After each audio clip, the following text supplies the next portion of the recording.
Alex speaks to camera. And when I found out this was a feature, I'm like, this is brilliant. I was so excited. The Guide Dogs logo.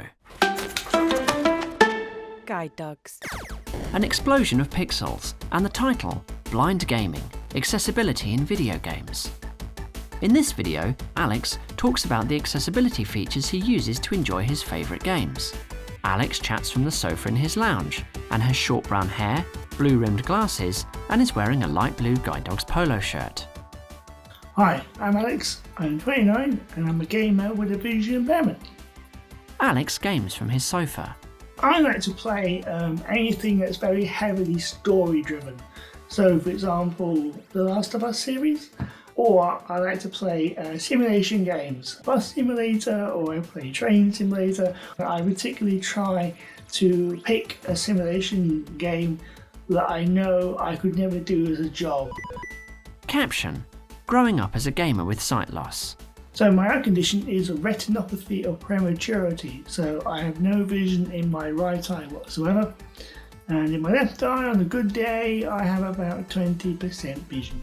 I was quite lucky that when I was a kid we always had big giant TV screens. The big TV in the living room was a bit problematic because I had to stand in the middle of the room to play the game, but once I got a big TV in the bedroom I was able to get a wheelie chair and move it to where I felt most comfortable, which to be fair was still quite close to the TV.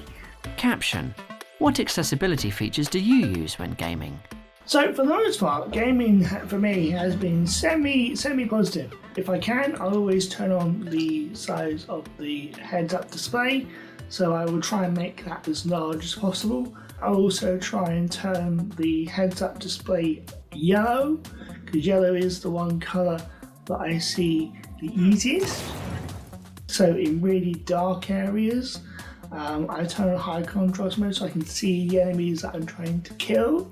Also, I will turn on certain combat features. So if I'm holding someone hostage or something, then I won't allow them to escape because it just makes it easier for me. I use the screen magnifier feature a lot because even though I'm quite close to my TV from my sofa in my own house, sometimes it is quite difficult for me to read certain things. Caption: what could games do better when it comes to accessibility? So the one thing I think developers of games should do is I think to have a accessibility standard in which all games should try and stick to. So a good example of this would be Last of Us Part 2 originally. They very much set the bar for these types of accessibility features. Also something that I think could help massively in making games more accessible for people with sight loss is audio description for cutscenes. The Last of Us Part 1 remake had this feature, and when I found out this was a feature, I'm like, this is brilliant. I was so excited. She sits back beside him as he opens the box to reveal a grey wristwatch with a leather strap.